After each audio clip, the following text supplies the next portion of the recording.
This is 40K Today. 40K news so good, not even Richard Sigler could beat it. Not even in a final. Hiya folks and welcome to 40K Today. This is your 15-minute daily news, views and interviews show that covers the whole hobby of Warhammer 40,000. We get competitive on the tabletop, we paint and we kit bash. We love all of it. We find hobby tips and we meet the most amazing people in our awesome 40K community.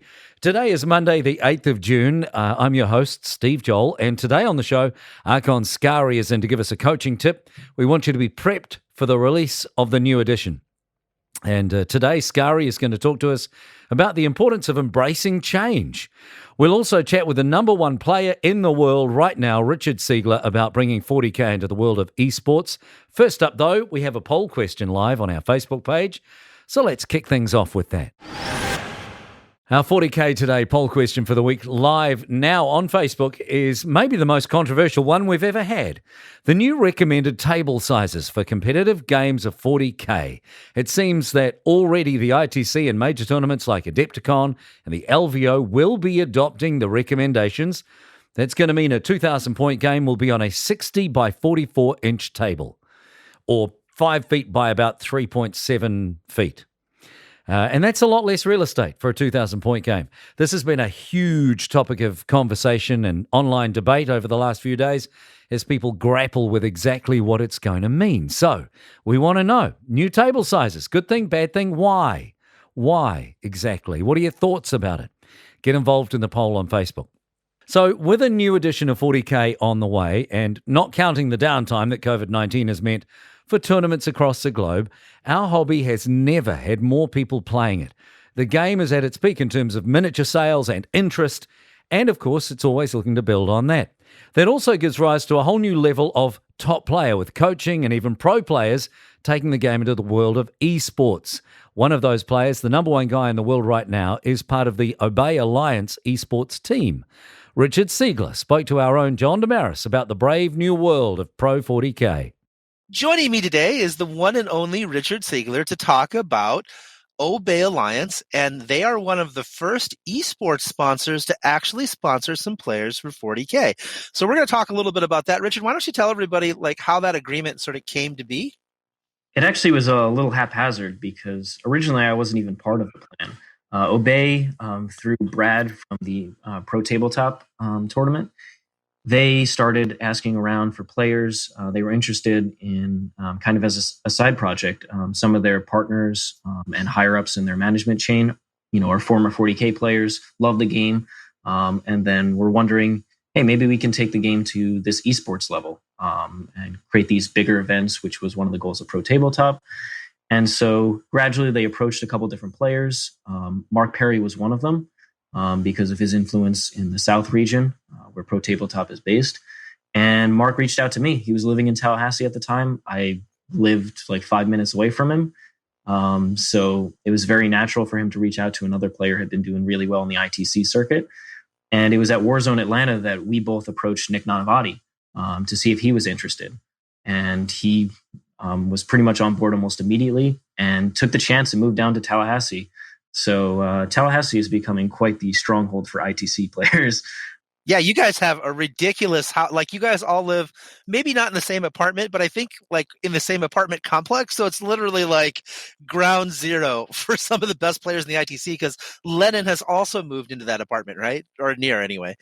Yeah, John Lennon is number 3 in the ITC last season, is about 5-10 minutes away from us. Mark and Nick live together, and I live exactly next door to them. So there's 40K happening all the time, if not games, certainly talk. But going into Obey a little bit further, because kind of there's an intense part of streaming 40K games, it's not simply having 2 players. You also need somebody running the stream, interacting with the chat, using kind of gimbal action and other shots. We felt we really needed that third person, and so Obey was completely behind adding Nick to the roster, especially because he's one of the most notable 40K players for a very long time. He's been the dominant force of 40K. So it's the 3 of us, and Originally, they didn't really place any expectation on us. We had a couple deals with some of their sponsors, like Logitech, to try and get us some technology. We both, Nick and I, put a ton of money, invested it into other technology, like some mixers, sound equipment. And together, we just started up streaming kind of like 2 months after Nick moved here. And since then, we've gained a ton of popularity. We've gained tons of followers, lots of subscribers on Twitch, which is our primary outlet. And the support has been amazing from the community. We are so grateful for all of their support. People watching, people commenting and interacting with us. It's been incredible. So yeah, I think that's something that's worth talking about. So if people were to support you guys, and this sounds a little self-serving, and I don't mean it to be that way, but it proves to Obey that there's something here, and then we may see other esports people who are interested in esports or other esports teams sponsoring their own players, and then it's going to elevate it for everyone, right? So your guys' support means a ton to them, not just to them personally, but it actually is going to help elevate the visibility of 40K as a platform to promote, and I think that's really cool. Absolutely. This is the most public 40K has ever been. 40K streaming across Twitch, not just Art of War, but many other gaming companies, gaming groups, has been incredible, not just in podcasting, games being actually played. So the public eye is on 40K in very fundamental way. And so this is our moment. If we want to draw in other teams, other sponsors, and really push 40K to the next level of viewership, this is the moment. And so other teams besides Obey were interested in adding players, but they didn't quite know how exactly it was going to pan out. They weren't kind of willing to make that step. And that's where Obey came in. They were willing to make the step. And so far it's been proving quite successful. Yeah, you guys are blowing up. You guys are doing great. And if you guys haven't checked out the stream, it's at Twitch TV/AOW40K. And it is very high level 40K with a lot of really fun lists. There's different lists every time they play, I swear. And it's just good TV. So you should check it out for sure. Is there anything else you want to talk about real quick before I let you go? Yeah. So we stream every Friday at 6 p.m. Eastern time on our Twitch channel, and then every Sunday at 1 p.m. Eastern time. And we have that different timing just because about half of our audience is actually outside of the United States, and particularly in Europe. And so we wanted to give those fans as much an opportunity to watch us live as those living in the US. So we're still expanding kind of our streaming schedule. We also do a daily paint stream Monday to Friday at 3 p.m. Eastern time. Sometimes it's Nick, sometimes it's both Nick and I, other times it's Mark or John Lennon. But they're basically hangouts. We're usually painting or building different 40K models, but we're answering all the different questions that you have. And especially with 9th edition coming out, there's tons of questions to be asked and all sorts of new things to find out about 40K. Yeah, it's a great time to sit and just sort of chat 40K with the guys. All right, Richard, thank you for sharing all that information. And I'll be watching, and as with a lot of other people, I think, to see where this esports thing actually goes. I think it's pretty cool. Thanks so much for having me, John. That's Richard Sigler, who is a top man and a great 40K coach as well. So links to Obey Alliance and Art of War 40K are in our show notes. Next up on the program, speaking of coaching, Skari drops in with a tip that is going to help all of us. Today's episode of 40K Today is brought to you by Frontline Gaming. Frontline Gaming is a one-stop shop for all your Warhammer hobby needs, discounted products, American-made gaming mats and terrain, and a full line of miniatures painting service and daily hobby content. And this can all be found at frontlinegaming.org. Welcome back. So we're all about helping everyone get better at playing 40K for whenever you can get back into playing it. In some parts of the world, the gentle move back into gaming is already happening. Every week we have a coaching tip with a top coach that is designed to help you improve for whenever you can start playing. This week we're talking to Archon Skari, longtime content producer, top player, and now coach, about the importance of embracing change, especially now with a brand new edition on the way. So my biggest piece of advice to you is to keep an open mind. The thing that a lot of folks have with change is they sort of get set in their ways, or they're afraid that it's going to take them a long time to relearn something. We spend time, money, resources investing in creating and building the best army list or sort of like idea that we've had. And sometimes that idea can be sort of like thrown for a loop. Games Workshop has done a great job at giving us a picture of what the next edition is going to look like. So, in this sort of lull zone, number one, don't be afraid to continue to play games. If there's one thing that even an edition change, just roll some dice. The act of deploying models on the table and rolling dice and moving your miniatures around and trying to achieve objectives and sticking to the mission, that is not going to change. However, I would recommend you take a look at the chapter-approved 2019 missions for match play, the Eternal War missions, and maybe take a look at them, read them through, play them out. I feel like the combination of some of these ITC mission style formats or Nova mission style formats mixed in with the Games Workshop design team mission formats is going to give us a sort of like a conglomeration, a morphing of these missions that are going to be very flexible in depth, but also will have a lot of emphasis put on achieving those objectives. And sometimes you have to think outside of the box. So, to recap, keep an open mind. Don't stop playing games. Don't be afraid of change.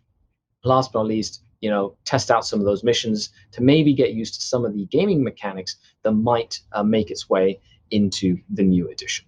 Yeah, so if there's one thing that we can count on is they're not going to reinvent the wheel, right? Is it fair to say that 9th edition will look a lot like previous editions of 40K, just like 8th edition looks a lot like previous editions of 40K, right? Like 40K is 40K. And going over things that have come before. So like you said, just playing the game, you're still developing muscle memory. You're still thinking about the overall strategy. You're still thinking about the mathematics of the game. Like the amount of damage a las cannon is going to do on average is not going to change in this edition. At least doesn't look to. It doesn't look like they're changing any of the core rules for weapons or that kind of thing.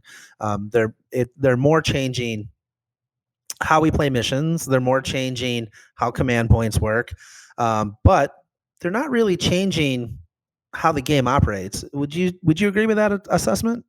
I think that if you played 8th, you're going to be able to play 9th. That's not going to really change. And a lot of the elements of the game, the turn mechanics, that's going to stay the same. So you can have that as a starting point, as a baseline per se, and then really learn the intricacies of the new stratagems, the new ways to build your list, and then combine that with the mission parameters. What a sort of like the tournament match play mission is going to be. In which case, you sort of now have to marry the two in that sense. You have to take the missions and the format, and then you have to build a list within the format that gives you the best tools that you have available with your faction to tackle the mission set.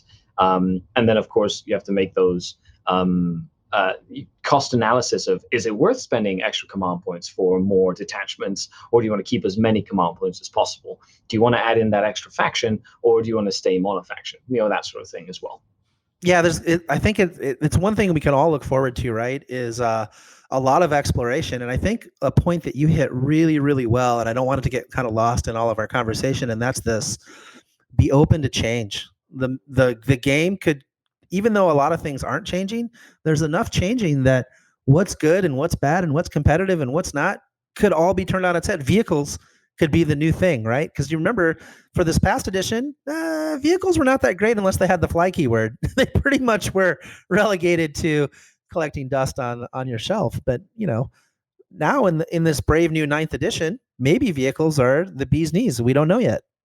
100%. So you just have to, that's one of the reasons why collecting a variety of things over the course of your Warhammer career, even if you're a pro player and you want to go play competitively, it's always good to build and collect units and miniatures that might not be necessarily good at that point in time, but at some point in time they might be good. So having them on your shelf and just ready to kind of practice, or using Tabletop Simulator or something like that to sort of practice with a set of rules or a game or proxy stuff while you decide what you're going to buy and add to your list. So you have to sort of think outside the box. And a lot of the times when we are coaching at the Art of War, or building a list, or doing like a coaching session or a tactics session, a lot of the times it's just helping people bounce those ideas off, get their goals aligned with what they want to achieve, and then putting that into motion with in a determined fashion.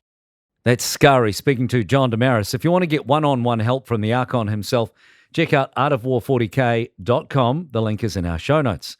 Okay, it's time, ladies and gentlemen, for the model of the day. It's the model of the day, the model of the day, the model of the day.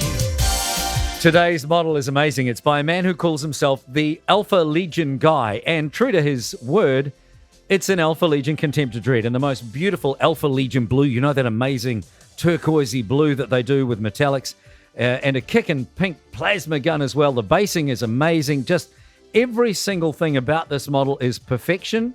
It is rendered beautifully. The pose is gorgeous. If you look up Omega on Edge, it looks like Omega on Edge, but I think it's Omega on Edge. Well, if you have a look, you'll find it. He's on Instagram. The link is in our show notes, and the pictures are up on our Facebook and Insta right now. It is totally worth going to have a look at. And that's it for today. A big thanks again to our content producer, Alex Painter, our amazing social media Wonder Woman, Tanya Gates, and our technical producer, Seamus Ronan, for all of their work in getting the program together. If you have anything you think we should feature on the show, please get in touch. And don't forget to join us again tomorrow. We'll be here. We hope you will be as well. Until then, for the 40K Today team, I'm Steve Joel. That's what's happening in 40K Today.